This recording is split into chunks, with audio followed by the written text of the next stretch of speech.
오래된 이야기입니다마는 한국의 샘물교회가 탈레반에 의해서 선교를 갔던 그 성도들이 납치가 되어서 그 당시에 그들이 요구하는 몸값을 교회가 지불해야 하느냐, 국가가 지불해야 하느냐, 그런 좀 논쟁이 있었던 그런 때를 여러분 기억하실 것입니다. 그런데 우리가 이 사람을 생각할 때에 사람에게 몸값이라는 말을 붙일 때에 그게 맞는 말인가 한번 생각해 볼 필요가 있습니다. 사람은 몸값으로 가치를 따져봐야 되느냐, 아니면 사람 그 자체의 가치를 생각해야 하는가? 여러분 설교 노트에 보시면은 미국의 그 해리 몬센이라는 박사가 한 번은 사람의 몸값을 계산을 해 되었습니다. 그래서 발표를 했는데 사람의 몸값은 한 $10 정도 된다 그랬다고 합니다. 왜 그러냐면 사람 몸이 구성하고 있는 이 몸 자체, 그것을 여러 성분으로 다 분류를 할 수 있는데 그 성분 자체대로 다 분류를 해보면 사람은 한 $10 정도밖에 되지 않는다. 사람 몸에 있는 칼슘, 마그네슘, 구리, 쇠, 또 칼륨, 이와 같은 몸의 구성 성분을 다 분해해서 그걸 가치로 매기면 $10 정도가 된다. 왜 그렇게 분해를 해보았는지 모르겠습니다만은 저는 그 박사가 박사로서 정말 할 일이 없었구나. 뭔 사람의 몸값을 그렇게 분해해서 계산을 해보는 것입니까? 사람은 결코 몸값으로 가치를 매길 수 없는 존재입니다. 사람은 그저 사람 그 자체로 가치가 있는 것입니다. 그러나 오늘 세상을 보세요. 세상은 사람을 모두 몸값으로 분류를 합니다. 여러분, 이것은 세상의 방식입니다. 그러나 성경은 그렇지 않습니다. 성경은 마가복음 8장 36절에 사람이 만일 온 천하를 얻고도 제 목숨을 잃으면 무엇이 유익하리요? 여러분, 천하를 우리가 값으로 매길 수 있습니까? 그렇지 못합니다. 천하는 모든 것이 가치가 있을 뿐이지 그것을 값으로 매길 수 있는 것은 아무것도 없는 것입니다. 그러나 세상은 천하보다 귀한 사람을 값으로 매겼어. 그렇게 대합니다. 저와 여러분은 그렇지 않겠지요? 그러나 안타깝게도 저와 여러분도 종종 사람을 몸값으로 대할 때가 있습니다. 목사인 저 역시도 거기에서 자유롭지 못한 것은 사실입니다. 그러나 이 모든 것들은 우리가 다 회개해야 할 부분들입니다. 사람은 그 자체로 가치가 있을 뿐이지 그 가치에 차등이 있는 것은 아무것도 없는 것입니다. 그래서 많이 배우신 분들도 가치가 있고 못 배우신 분들도 가치가 있고 건강하고 젊은 사람도 가치가 있고 연세 드셔서 힘이 없으신 분들도 가치가 있는 것입니다. 그런데 세상은 우리에게 계속해서 강조합니다. 사람은 몸값이 달라. 여러분, 그런 생각이 우리 속에 있다면 우리가 얼른 깨닫고 회개하고 돌아서야 하는 것입니다. 자, 그러면 정말 사람은 가치가 있는 것인가를 오늘 한번 생각해 보려고 합니다. 이 땅에 모든 인생들의 기쁨을 위해서 탄생하신 그 예수, 그 예수는 도대체 기쁨을 위하여 탄생하셔서 성육신하셔서 무엇을 하셨는가라는 것을 오늘 생각해 보려고 합니다. 자, 그것은 그분께서 이 땅에 오셔서 하늘 비밀을 사람들에게 소개하는 것입니다. 그것이 소위 말하는 산상수훈의 가장 앞부분에 있는 8복입니다. 8가지의 복.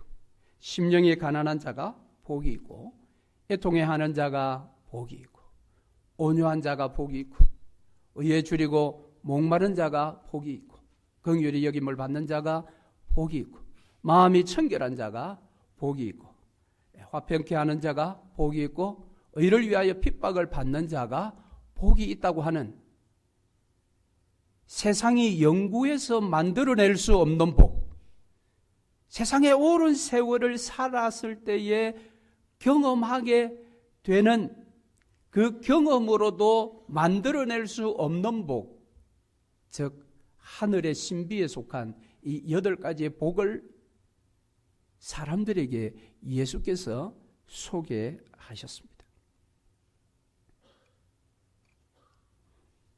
그래서 지금까지 한 번도 듣지 못했던 그 복을 소개받았던 사람들, 이 소개받았던 사람들은 새로운 삶의 세계로 들어가게 됩니다. 그래서 새로운 삶의 한 방식을 말씀하셨는데, 그것이 무엇인가 하면 너희를 위하여 보물을 땅에 쌓아두지 말고 하늘에 쌓아두라 그랬습니다.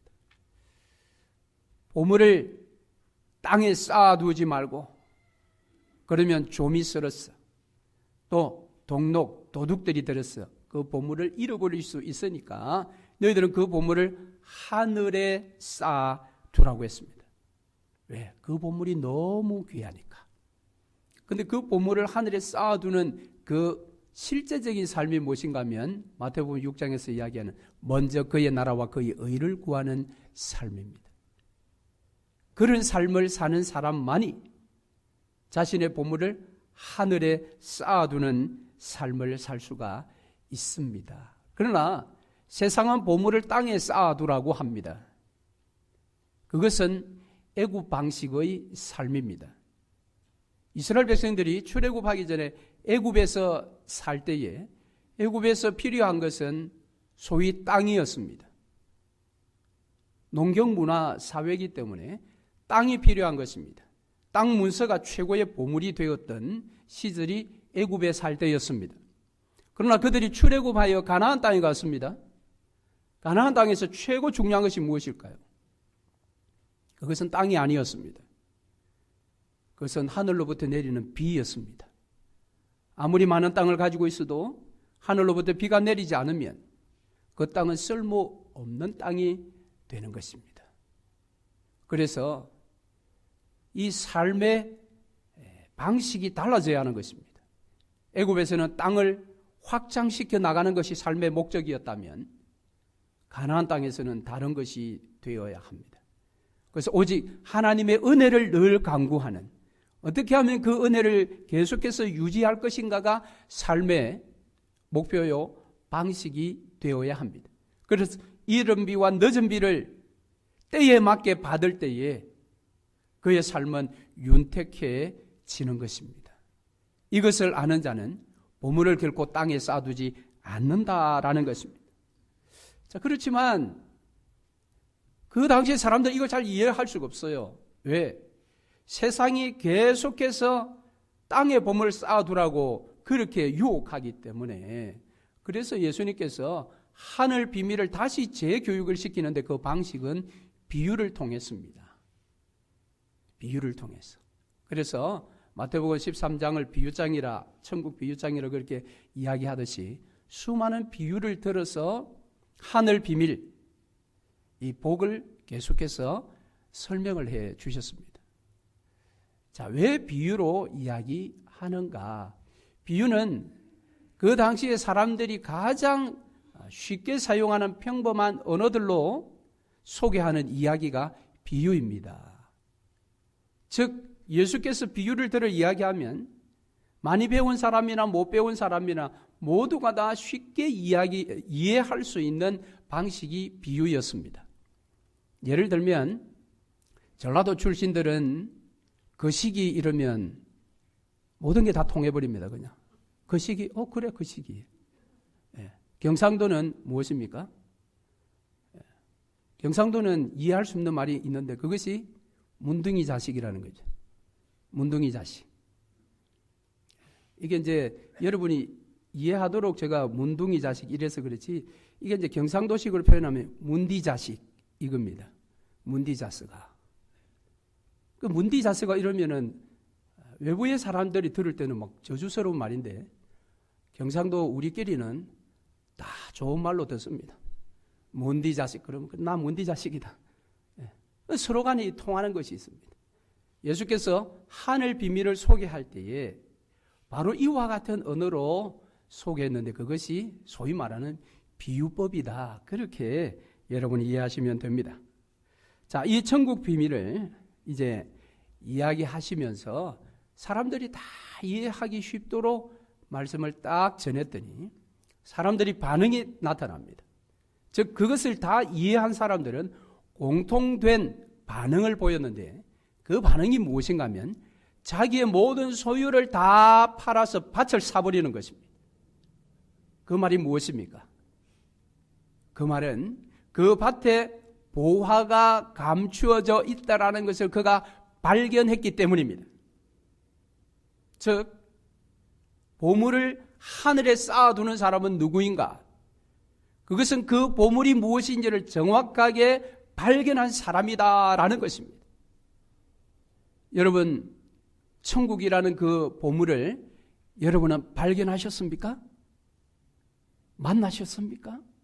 그렇다면 저와 여러분들은 모든 소유를 다 팔아 밭을 산 사람들이 됩니다. 아시겠습니까? 저와 여러분이 바로 그와 같은 자예요. 세상 사람들은 이해할 수 없는 일입니다. 그것은. 아니, 자신의 재산의 일부도 아니고 모든 소유를 다 팔아 그 밭을 샀다고? 그런 바보 같은 일이 어디 있어? 그것이 세상이 말하는 것입니다. 그러나 저와 여러분은 그렇게 합니다. 왜요? 그 밭 가운데 보물이 있음을 다 아니까. 그래서 그 소유를 다 팔아서 밭을 산 사람을 예수께서 광야의 식탁으로 초대하십니다. 그것이 우리가 잘 아는 오병이어와 칠병이어인 것입니다. 예수께서는 보리떡 5개와 물고기 2마리로 5,000명을 먹이시고 12광주리가 남는 기적을 행하셨습니다. 얼마 지나지 않아 또 한 번 그분은 보리떡 7개와 물고기 2마리로 4,000명을 먹이시고 7광주리가 남는 기적을 행하셨습니다. 그것은 무엇입니까? 천국 잔치의 식탁을 이 땅에서 경험케 하신 예수의 놀라우신 복인 것입니다. 그런데 그 광야에서 오병이어와 칠병이어의 기적을 경험한 그 사람들뿐만 아니라 오늘 저와 여러분이 바로 그 광야의 식탁으로 초대받은 자들입니다. 할렐루야. 저와 여러분은 장차 주님께서 이 땅에 다시 오셔서 우리를 그 천국으로 이끌어 가셔서 천국 잔치 식탁에 저와 여러분을 앉히실 것입니다. 그리고 어린 양 되신 예수 그리스도, 우리의 신랑 되신 예수 그리스도와 함께 그 복되고 아름다운 천국 잔치를 영원토록 우리는 경험하고 누리게 될 것입니다.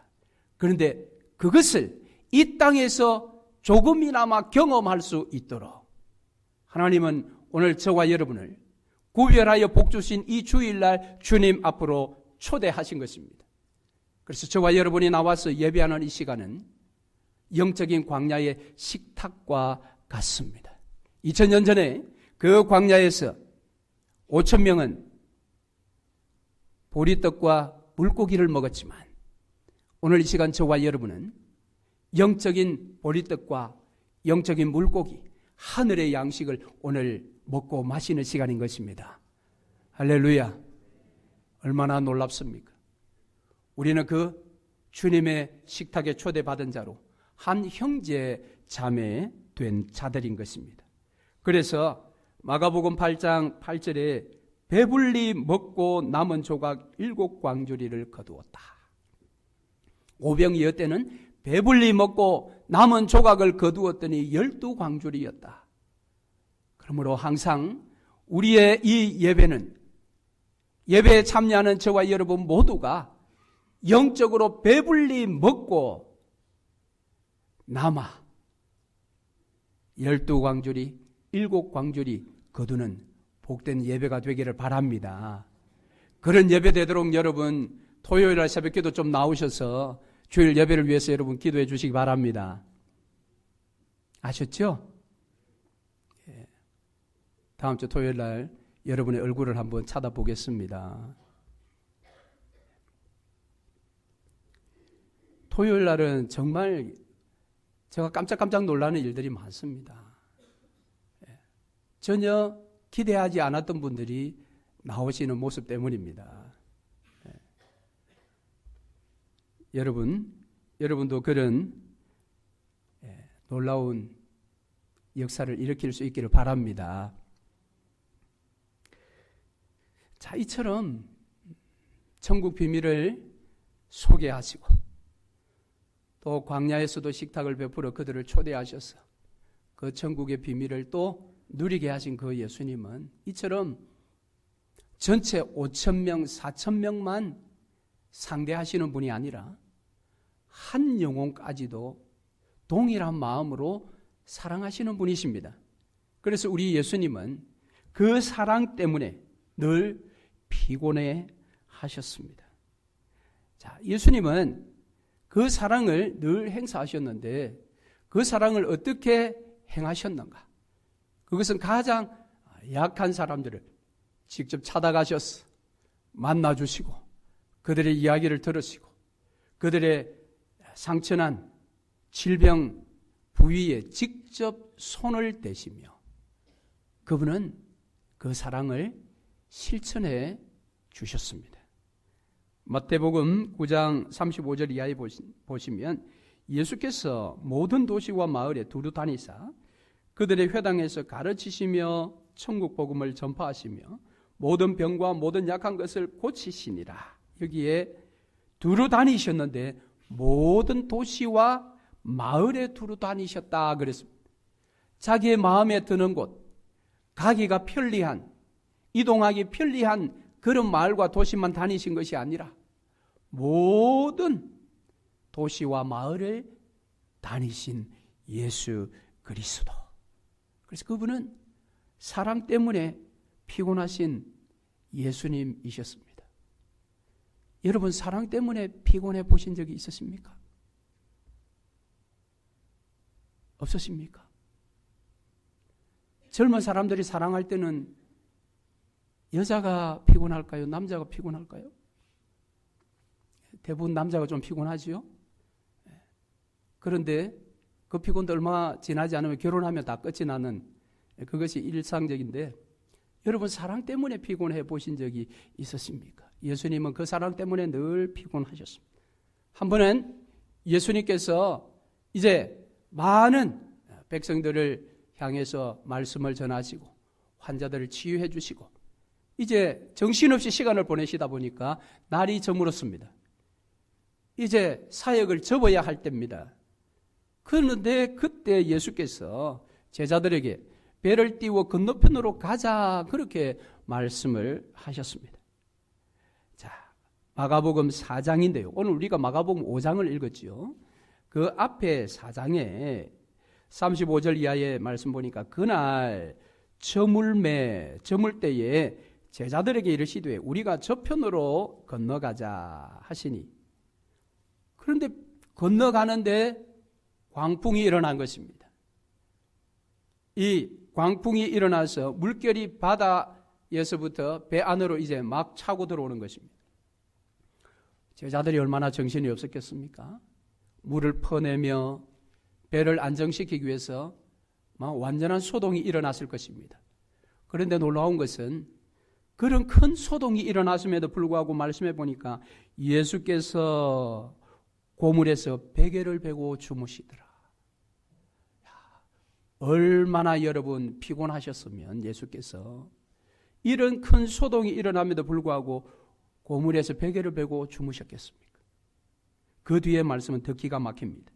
제자들이 깨우며 이르되 제자들이 드디어 흔들어서 예수를 깨웠습니다. 예수님 얼마나 피곤해 하셨으면 자, 그러면 지금 쉬셔야 할 그 타임에 예수님께서는 도대체 왜 배를 띄워 건너편으로 가자고 하셨을까요? 그것은 그 건너편에서 예수께서 만나보고자 하는 한 영혼이 있었기 때문입니다. 그 영혼이 오늘 저와 여러분 읽은 본문에 등장하는 그라사 지방에 있는 광인, 즉 미친 사람이었습니다. 자, 그래서 마가복음 5장 2절에 보니까 배에서 나오심에 곧 더러운 귀신 들린 사람이 무덤 사이에서 나와 예수를 만나니라. 더러운 귀신이 들려서 무덤 사이에 살고 있는 자, 귀신이 들려서 가족으로부터도 그 마을로부터도 쫓겨나서 무덤 사이에 살던 바로 이 귀신 들린 자, 아무런 미래도 없고 아무런 희망도 기대할 수 없는 그 사람, 한 사람 만나기 위해서 이렇게 피곤하신 몸을 이끄시고 그곳으로 가셨다. 왜 그랬을까요? 그것은 한 영혼이 천하보다 귀하다는 사실을 예수께서 너무 잘 아시기 때문입니다. 오늘 사실 많은 문제는 여기에 걸려 있습니다. 교회 생활도 마찬가지입니다. 교회 생활에 많은 문제가 일어나는 근본적인 이유는 한 영혼이 천하보다 귀하다는 사실을 깨닫지 못하기 때문에 일어납니다. 사실 그것은 목회자의 문제이기도 합니다. 그 목사가 한 영혼이 천하보다 귀하다는 사실을 얼마나 절절히 깨닫느냐가 문제인 것입니다. 그래서 여러분, 저를 위해서 기도해 주실 때에 꼭 이 기도 제목을 가지고 기도해 주시기를 바랍니다. 한 영혼이 천하보다 귀하다고 하신 그 하나님의 말씀을 한 목사가 정말 온몸으로 그것을 깨닫고 그에 따라 교회를 섬기며 목회를 할 수 있도록 여러분 기도해 주시기를 바랍니다. 오늘날 왜 우리가 다른 사람의 마음을 헤집는 그런 이야기를 합니까? 소위 말하는 믿음으로 권면한다고, 믿음 안에서 사랑으로 권면한다고 하면서 왜 그 사람 마음속 깊은 상처를 주는 말을 내뱉습니까? 그것은 한 영혼이 천하보다 귀하다라는 사실을 그가 잘 모르기 때문에 그런 것입니다. 그것만큼 더 불행스러운 것이 어디 있겠습니까? 한 영혼이 천하보다 귀하다라는 사실을 모른다라는 사실은 자기 영혼의 가치를 모른다라는 말과도 같습니다, 여러분. 자기 영혼의 가치를 모르기 때문에 다른 사람을 바라볼 때에 몸값으로 사람을 분류해버리는 것입니다. 그것이 어떤 것인지를 이제 그 다음에 이야기할 것입니다. 여러분 기억하십시다. 오늘 주님은 한 영혼이 천하보다 귀하다라는 것을 아시는 분이시기에 그렇게 피곤하셨음에도 불구하고 그분은 이 귀신 들린 한 사람을 만나기 위해서 배를 타고 건너편으로 가셨던 분이십니다. 그런데 놀라운 것은 바로 그 그라사 광인을 향하신 예수의 그 사랑이 오늘 저와 여러분을 향하고도 있다는 사실입니다. 할렐루야, 할렐루야. 그래서 여러분 시편 121편에 여호와께서는 졸지도 아니하시고 주무시지도 아니하시는 분이시라 그렇게 노래했는데 그분은 지금도 졸지도 아니하시고 주무시지도 아니하시며 저와 여러분의 삶 가운데 함께 하셔서 우리를 지키시고 우리를 안보하시며 우리를 인도하시는 분이심을 여러분 놓치지 마시기를 바랍니다. 자, 이처럼 예수님은 한 영혼의 소중함을 아셨기에 그분은 언제나 가장 약한 자의 이웃이 되기를 원하셨습니다. 그분은 소위 말하는 예루살렘에서 최고의 학문을 연마한 바리새인이나 제사장들과 가까이 하기를 원치 아니하셨고 가장 약한 자들과 함께 하셨고 그들의 이웃이 되어주기를 원하셨습니다. 한 번은 율법학자가 예수님께 질문합니다. 내가 무엇을 하여야 영생을 얻으리까? 예수께서 되묻습니다. 율법에 뭐라고 기록되어 있느냐? 네, 율법에는 하나님 사랑과 이웃 사랑이라 기록되어 있습니다. 율법 학자니까 얼마나 정확하게 대답을 했겠습니까? 예수께서 말씀하십니다. 그래, 너도 그럼 가서 그렇게 행하라 그랬습니다. 그랬더니 이 율법학자가 가지 않고 또다시 질문합니다. 그렇다면 내 이웃은 누구입니까? 아니, 하나님 사랑은 내가 알겠는데 이웃 사랑하라고요? 그럼 내 이웃이 누구입니까? 라고 그렇게 질문했습니다. 참 많이 배운 사람은 질문도 잘 하지요. 그런데 이 질문에 대하여 예수께서 이제 강도 만난 자의 비유를 소개합니다. 우리가 잘 아는 비유지요. 한 사람이 여리고로 내려가다가 강도를 만나 거의 죽을 지경이 되어 길가에 쓰러져 있는데 거기 지나가던 레위인도 서기관도 다 그저 지나치는 것입니다. 자신들이 할 말을 다 하고요. 제사장 같은 경우는 부정케 될까 싶어서, 서기관은 혹시 또 다른 봉변을 당할까 싶어서 다 지나갔지만은 이스라엘 백성들이 개처럼 취급했던 사마리아인이 지나가다가 그를 발견하고 그를 치료해 줍니다. 예수께서 묻습니다. 이 강도 만난 자의 이웃이 누구겠느냐? 율법학자니까 뭐 그 정도 답은 합니다. 내 자비를 베푼 자니이다. 오케이. 자, 여기에서 예수께서 질문한 이 질문이 굉장히 중요한 포인트가 있습니다. 그것은 이웃에 대한 생각의 전환을 시켜주는 것입니다. 많이 배운 자 이 율법학자는 내 이웃이 누구입니까? 라고 질문했는데 예수께서는 강도 만난 자의 이웃이 누구냐라고 물으셨어요. 이게 무슨 차이가 있습니까? 완전 다른 차이가 있습니다. 즉, 내 이웃이 누굽니까? 라는 이 질문은 나 중심의 이웃을 생각하는 질문입니다. 이웃을 찾기는 찾는데 나 중심으로 찾습니다. 이런 것이죠. 우리가 사람들을 보면서 친구 될 사람을 선택을 합니다. 저 사람은 나하고 고향이 같다니까 친구 먹자. 저 사람은 내가 보니까 학력이 좀 딸리니까 내가 가까이 가면 안 되겠구나. 저 사람 보니까 사는 게 좀 힘들고 고달파 보여.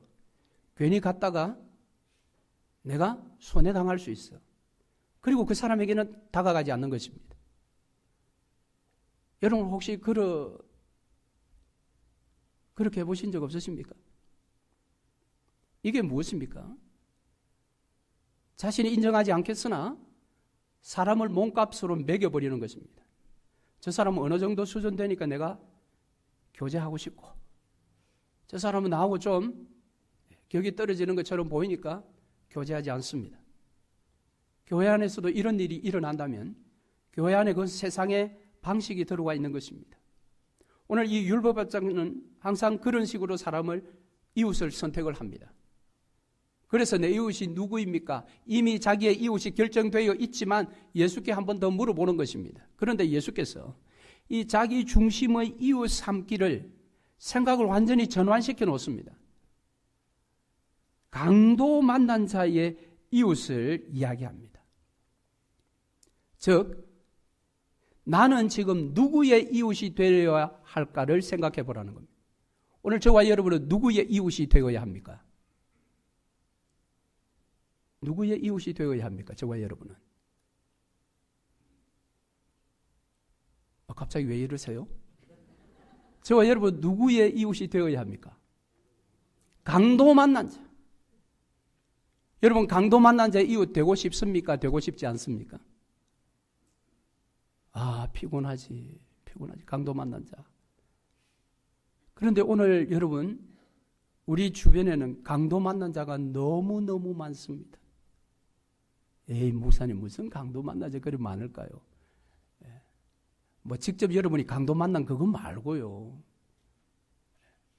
오늘 세상으로부터 이 시대의 사람들은 다 강도를 만났습니다. 무엇으로요? 세상의 사고방식으로부터 강도를 만났습니다. 그래서 정상적으로 우리가 생각할 수 있는 모든 생각들을 다 빼앗겨 버렸습니다. 그리고 우리 속에 강도가 집어넣어 준 것이 있습니다. 모든 것이 물질 중심으로 생각하도록 만들어 버렸습니다.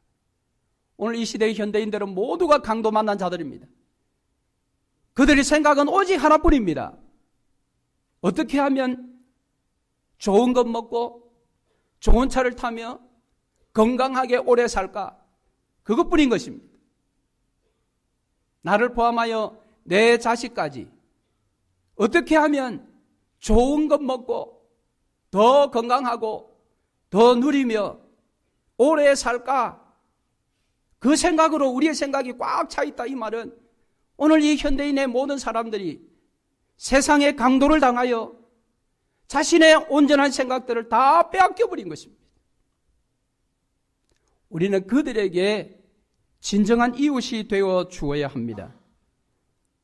천국 비밀을 우리가 가진 자로서 그 천국 비밀을 우리도 예수와 같이 그들에게 소개하며 그들을 광야의 식탁으로 초대하신 예수님처럼 그들을 주의 몸된 교회의 예배의 자리로 초청해내는 것, 그와 같은 삶을 오늘 저와 여러분이 살아야 하는 것입니다.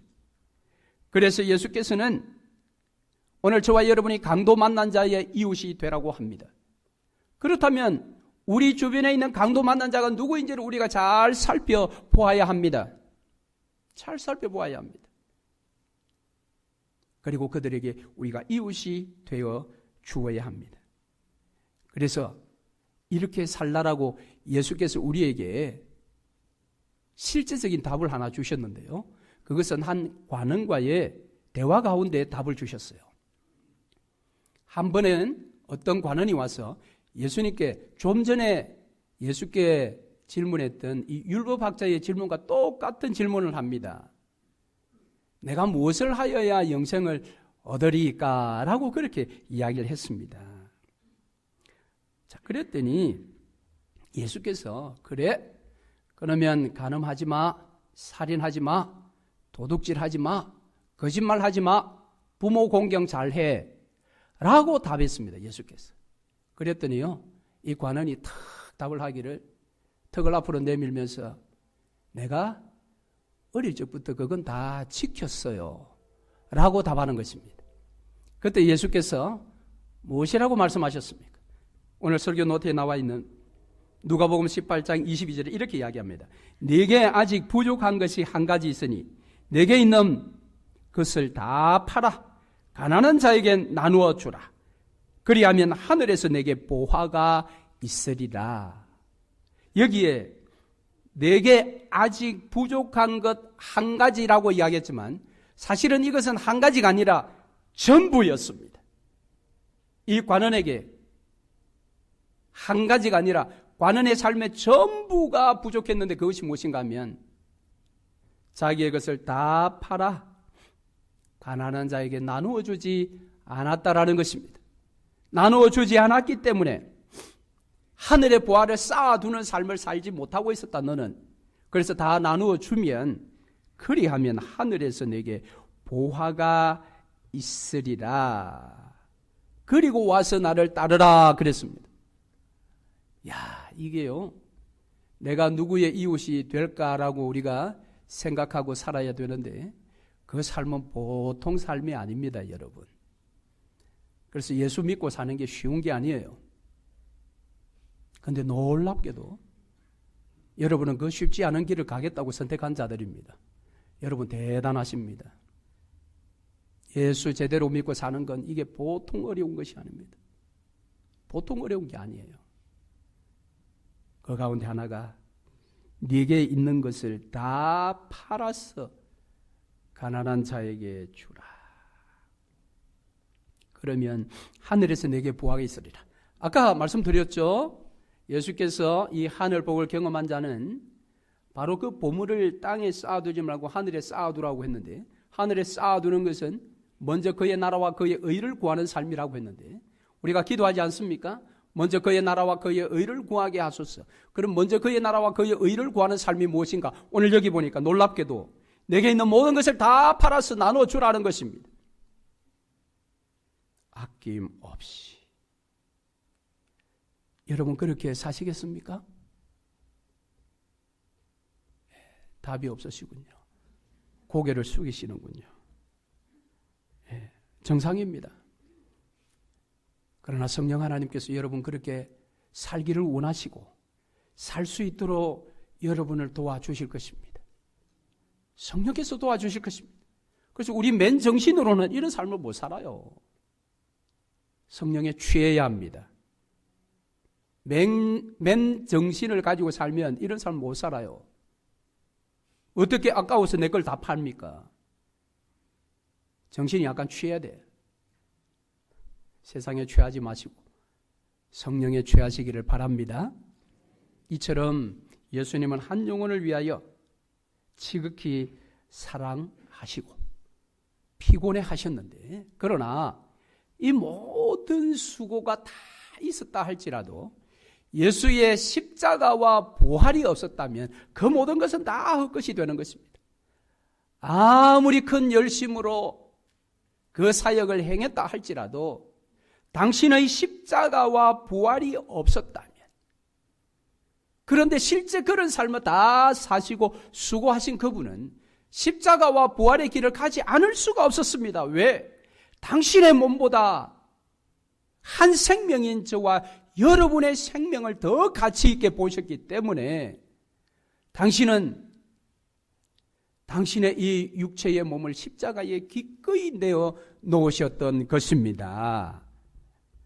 그래서 저와 여러분이 오늘 이 자리에 앉아 있는 것 아니겠습니까? 예수님은 오늘도 한 영혼을 찾고 계십니다. 그 영혼은 멀쩡한 사람을 찾지 않습니다. 자, 그래서 결론적으로 마가복음 2장 17절을 우리 찾아서 한번 읽어보겠습니다. 마가복음 2장 17절 같이 읽겠습니다. 예수께서 들으시고 그들에게 이르시되 건강한 자에게는 의사가 쓸데없고 병든 자에게라야 쓸데있느니라. 나는 의인을 부르러 온 것이 아니요 죄인을 부르러 왔노라 하시니라. 아멘. 그러므로 여러분 이 사랑을 덧입지 못할 인생은 아무도 없습니다. 그러므로 우리가 사람을 이렇게 저렇게 평가하고 취사선택이 아니라 모든 사람을 예수님과 동일하게 사랑함으로 그들의 진정한 이웃이 되는 저와 여러분의 남은 생애가 되시기를 주의 이름으로 축원합니다. 아멘.